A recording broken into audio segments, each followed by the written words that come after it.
Welcome to Pam Jammer's Magical Tales. Be sure to subscribe, like, and share to stay updated. If you'd like to support the channel, see sequels, vote on upcoming stories, or even chat with us, check out my Patreon. Every bit of support helps bring more magical stories to life. Now, sit back, relax, and enjoy the story. The Fool Part 1. Chapter 1, Molly's Quest. A fierce, relentless wind howled across the flat stone plateau, carrying with it a sound like tearing paper and the unmistakable, eye-watering stench of bird shit. Hundreds of feet below the sheer cliffs, the massive black lake stretched out into the grey horizon, its far shore completely invisible. The sky was an active blizzard of pristine white feathers as giant white birds, stretching 50 feet from beak to tail, plummeted into the dark water. They emerged with 20-foot armored fish clamped in their massive, pointed beaks, entirely ignoring the human beings at work. The village itself was a sprawling maze of short, identical stone houses, and every single one of them looked as though it had been aggressively whitewashed by a madman. In reality, it was just the local atmosphere. The villagers, dressed in uniform grey work clothes, were absolutely ecstatic. They sang rhythmic, booming folk songs as they scraped the fresh, wet bird shit off the cobblestones, shoveling the white sludge into heavy wooden carts. To them, this was a paradise of productivity, a glorious resource to be baked in the massive, smoking stone kilns and processed into high-grade fuel for the Grand Kingdom. They walked around with thick streaks of dried white paste smeared across their faces and hair, grinning like maniacs. Through the small window of the local seamstress, a stray splatter of white shit hit the glass with a wet slap, sliding down the pane. Inside the shop, the air was meticulously scrubbed, smelling sharply of expensive vinegar and pure, unadulterated bitterness. Fabrics hung from the rafters. Liv paced the floorboards like a caged panther, her heels clicking a furious rhythm. "Look at them out there," Liv hissed, throwing her hands up in the air toward the window. "They are happy living in shit. I used to have a life of luxury. I used to own 5 people. And now? Now we are stuck in this shit town." Molly sat perfectly upright at her workbench, pulling an immaculate silver thread through a piece of fine violet silk. Her tall, striking figure was completely rigid, her large bosom rising and falling with a slow, controlled breath. Despite the absolute horror of the village outside, her long blonde hair was perfectly styled, and her tight caboose was settled precisely on the center of her stool. Her flawless doll-like skin showed no signs of the local grime, and her thin lips were pressed into a hard line of deep superiority. "It could be worse, Mother," Molly said, her blue eyes narrowing as she tied a flawless knot. "We could be with Father in the oubliette." Liv stopped her pacing, a cold, opportunistic grin spreading across her sharp face.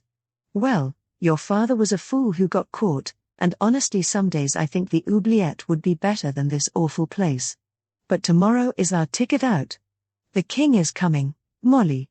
We know that he's had his current wife for almost 2 years, so that means he's looking for a new one. Once he sees you, he will choose you as his new wife, and we will be leaving this disgusting, bird shit nightmare forever." "Assuming our dummy can do his job," Molly murmured, her cold gaze drifting toward the door. Right on cue, an incredibly timid knock rattled the wooden frame. "Come in, dummy," Molly called out, her voice instantly dropping into a patronizing, deadpan drone. The heavy wooden door creaked open, and the entire doorway was instantly filled by the massive, towering frame of Jack.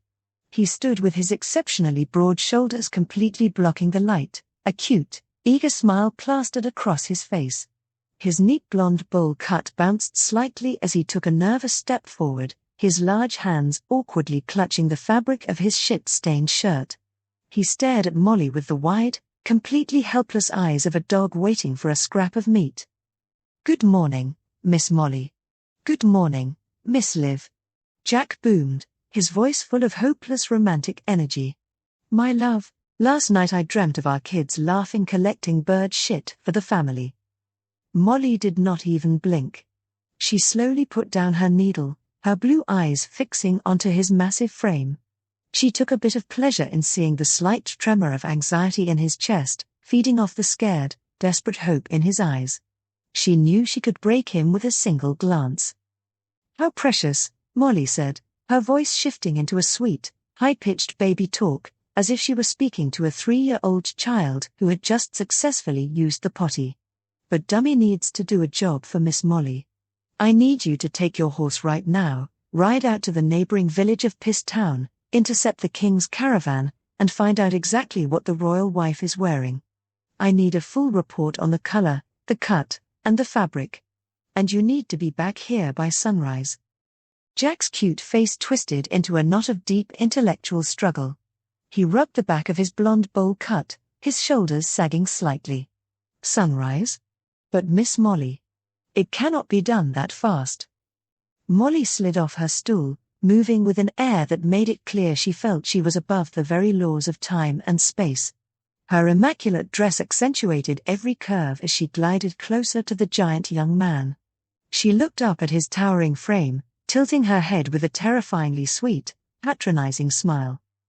"I'll just have to ask Big Fred then," Molly said, her voice dropping into an icy, exhausted drawl as if speaking each word was a monumental effort. "If Dummy is too slow." Jack's broad shoulders instantly squared, his jaw setting tight as a flick of defensive pride cut through his simple mind. "No. You do not need Big Fred. I will do it. I will find a way, my love." Molly let out a tiny, weary sigh, barely bothering to look at him. "Have your mommy put you in a diaper? So you don't need potty breaks?"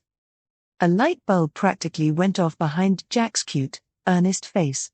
The fog cleared instantly, replaced by absolute, unbothered resolve. He turned away from the open doorway, completely unembarrassed, his voice booming out across the cobblestones loud enough for half the square to hear. "I will do it. I am going to run home right now and have Mother put a diaper on me. Worry not, Miss Molly. I will complete your quest." The entire village square went dead silent. The rhythmic work songs cut off instantly. Dozens of grey-clad workers stopped their shovels mid-air, turning their heads as one to watch the broad-shouldered giant sprint towards his stone home, screaming for his mother to prepare a diaper for him at the top of his lungs. In perfect unison, every single villager rolled their eyes in deep, synchronized exhaustion. A nearby worker, currently standing knee-deep in a fresh, steaming pile of white bird shit, dumped a heavy shovel load into a wooden bucket with a dull thud. He wiped a white streak off his forehead, shook his head in absolute pity, and sighed deeply to his partner. "She is manipulating simple Jack again," the worker muttered, leaning on his shovel. "I wonder what wild quest she has sent him on this time?" Chapter 2: A Man Only a Mother Could Love. Jack burst through the front door of his home in a frantic rush, the wooden frame slamming against the interior stone wall with a loud bang. His exceptionally broad shoulders were tense, and his blonde bowl cut was a wild, messy halo around his flushed face. He panted heavily, his cute features locked in an expression of absolute, life-or-death urgency. "Mother! Mother, where are you?" Jack shouted, spinning around the small, cramped room. "I am on a legendary quest for my true love. There is no time to lose, and I need you to put me in a diaper right now." His mother emerged from the kitchen, wiping her hands on a grey apron that was already stiff with dried white splatters. He stopped in the middle of the floor, let out a long, heavy sigh, and looked at him with a mixture of profound exhaustion and deep maternal pity. "Oh, Jack," his mom said, shaking her head. "My hopeless romantic. What on earth has Miss Frost asked of you today?" Jack's chest immediately swelled. He thrust his chin up, squared his massive frame, and stood as straight as a soldier defending a fortress. "Her name is Miss Molly, Mother, not Miss Frost. I do not like that nickname, and she is a fair maiden who deserves absolute respect." He spoke with complete, unwavering gravity, as if he were defending the royal honor of a queen. His mom did not argue. She simply turned toward a wooden shelf in the corner. Her face perfectly conveyed the quiet resignation of a mother who knew she stood absolutely zero chance of talking her son out of his latest delusion. He was big, he was incredibly dumb, but he was her son after all, so she might as well help him out. She reached up and pulled down a thick, white bundle from the top shelf. All right, she said, gesturing toward the center of the room. Lie down. Without a second thought, Jack pulled down his trousers. He dropped flat onto his back right there on the hard stone floor. His face remained completely tough, his jaw clenched tightly as if he were a valiant knight donning his suit of armor. His mom walked over, holding the large, disposable white diaper. She shook it out, causing a loud, crinkly hiss to echo through the quiet house. She shook her head in disbelief at the sheer scale of her son's delusion, then stepped up and expertly slid the thick padding under his rear. You know, Jack, we could really use you here at the village today, she said, pulling the front panel up between his thick legs. God gave you those massive, broad shoulders for a reason. They can carry more heavy buckets of bird shit than any other set of shoulders in the village. You should be proud of a gift like that. The kingdom needs our fuel. Jack did not break his gaze. He remained comically stoic, staring straight up at the wooden rafters with the classic 1,000-yard stare. To him, there was absolutely nothing embarrassing about this moment. The village meant nothing. The diaper meant nothing. Miss Molly had given him a quest, and that was all that mattered. I am going to marry Miss Molly, Mother, Jack said, his voice deep and entirely serious as the plastic tape sealed tightly into place against the front landing zone. We are going to have a beautiful home full of children. Now wish me Godspeed, Mother. I am off to complete my quest. He stood up in one fluid movement. He grabbed the waistband of his trousers and yanked them back up over the fresh, bulky padding. As the fabric dragged against the plastic, a loud, undeniable crinkle hiss echoed through the room, making it glaringly obvious that he was heavily padded underneath. His mom instantly covered her face with her palm, unable to look at the massive outline shifting under his gray pants. The level of his delusion was almost physically painful to witness. Jack stepped forward, entirely oblivious to her embarrassment. He bent down, kissed her tenderly on the forehead, and looked into her eyes with total sincerity. Thank you for your assistance in my quest, Mother. Your contribution will never be forgotten. With that, he turned, threw the door open, and marched out into the howling wind of the plateau, his boots thudding against the stone with every crinkly step. His mother stood entirely still, staring at the empty doorway for a long moment. The silence of the house settled back down, broken only by the faint sound of the giant birds crying out overhead. Chapter 3, Tired and Wet. Dawn broke over the high stone plateau, casting a cold, slate-grey light across the village. The residents were already out in full force, singing cheerily as they hoisted a massive wooden greeting banner over the main square. Painted in clumsy, dark lettering, the sign proudly announced "Shittown welcomes King Gwynn." Almost immediately, a barrage of thick white shit rained down from the sky, courtesy of the 50-foot-long slender white birds circling overhead. The fresh splatters struck the wood with heavy thuds, carrying bits of undigested fish bones that caught the light. The workers paid absolutely no attention to the falling grime, wiping the white streaks off their foreheads as if it were nothing more than a light morning mist. What they did notice, however, was the sound echoing up from the steep valley path. A horse broke the crest, galloping onto the flat plateau at breakneck speed. Jack did not meet the gaze of the staring crowd. Instead, he kept his hollow eyes fixed entirely on the path ahead, riding straight toward the seamstress shop. With every single gallop, a loud, heavy squishing sound rattled from the saddle as his fully saturated diaper slammed against the horse's back. The nearby villagers froze, their mouths dropping open in absolute, dumbfounded confusion. Jack pulled the reins hard, bringing the exhausted horse to a sudden halt directly outside Molly's door. He swayed dangerously in the saddle, his broad shoulders slouching from pure physical collapse. He looked completely out of it, as if he were hallucinating from sleep deprivation and running entirely on basic instinct. "My love," Jack yelled, his voice sounding incredibly thin and raspy. "I have returned." The wooden door swung open instantly. Molly stood on the threshold, with Liv hovering right behind her shoulder. Molly looked absolutely stunning, her tall frame draped in undergarments. She had clearly spent the last 24 hours working tirelessly on her appearance, her flawless doll-like skin bright and her long blonde hair falling in perfect, pristine waves. She took one look at Jack, her thin lips instantly curling as her face scrunched up in profound revulsion. Jack swung his leg over the saddle to dismount. As the momentum of his massive, broad-shouldered frame hit the ground, the sheer weight of the sodden, waterlogged padding proved too much for his waistband.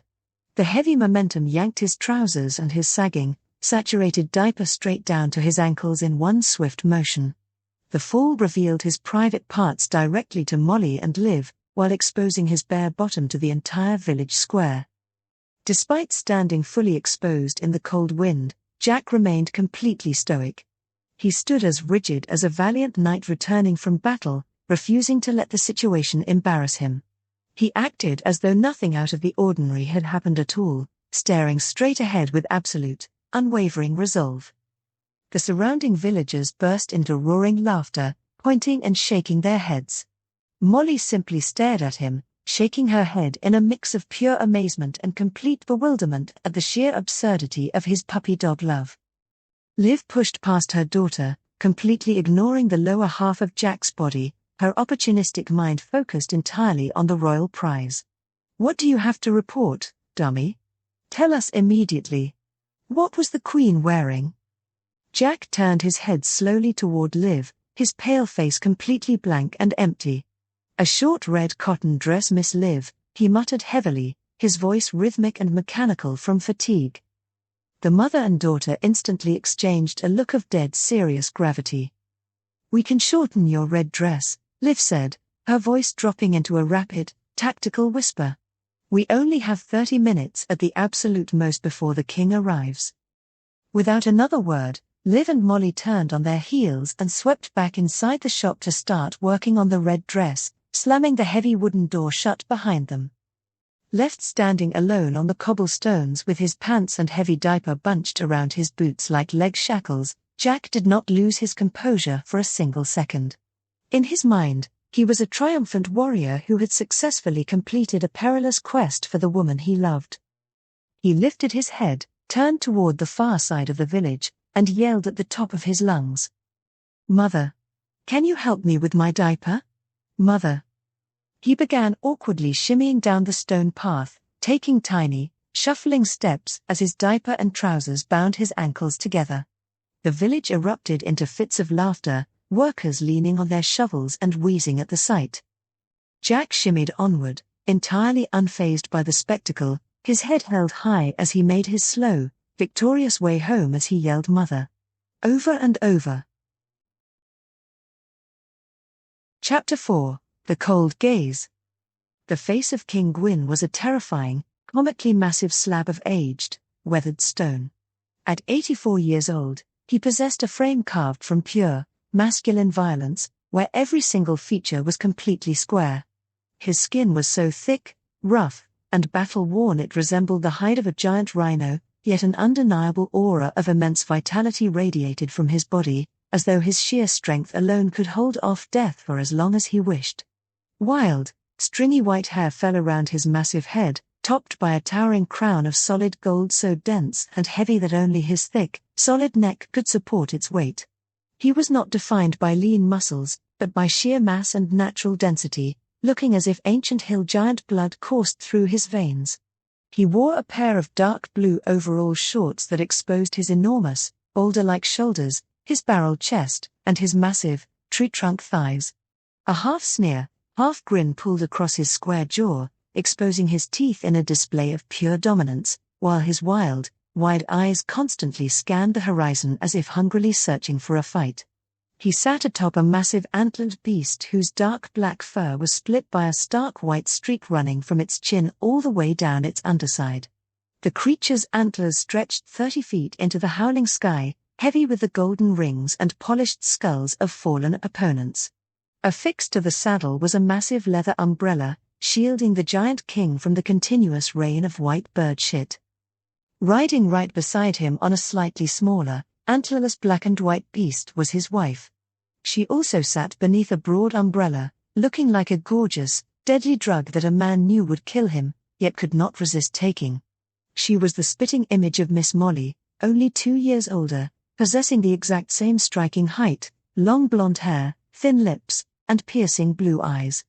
Her voluptuous figure featured a large bosom and a remarkably tight caboose, both accentuated by a tight, incredibly short red cotton dress that left her cleavage and upper thighs fully exposed.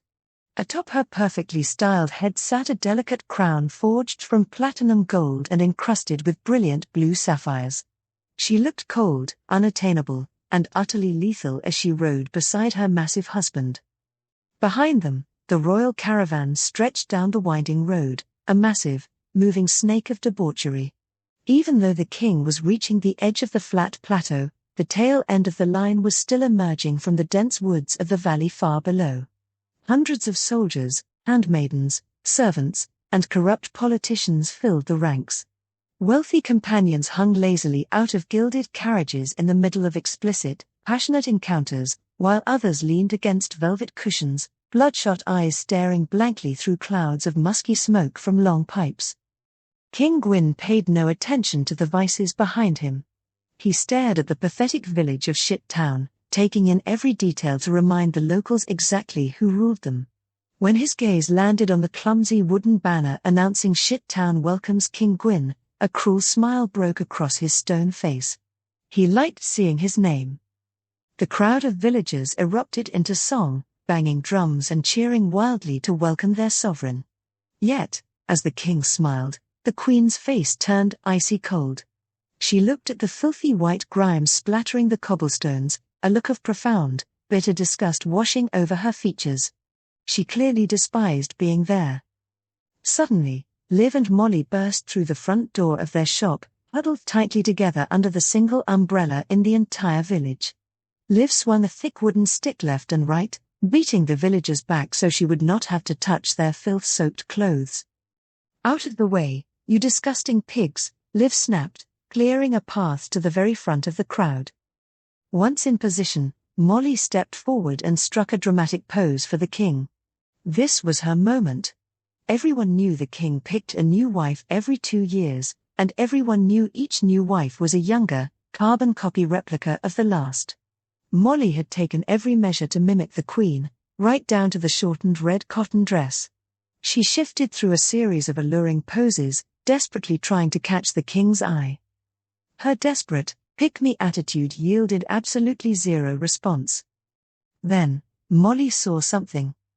King Gwynn reached out a hand to touch his wife's fingers, but the queen instantly smacked his hand away like a toddler trying to steal cookies from a jar.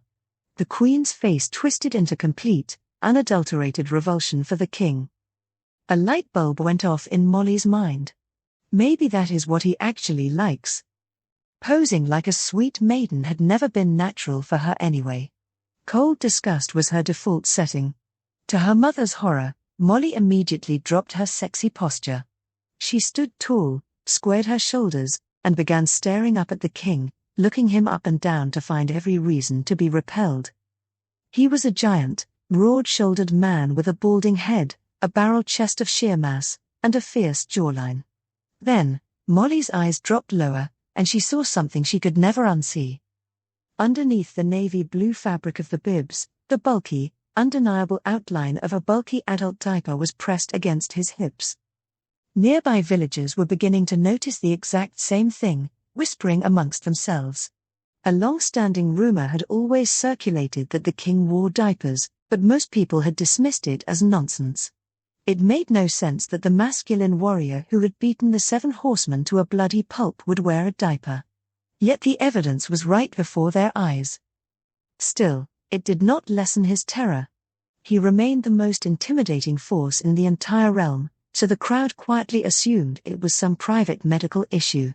A few of the older villagers eyed the diaper outline and felt a sudden swell of pride, thinking to themselves, "See? Even old people can be powerful.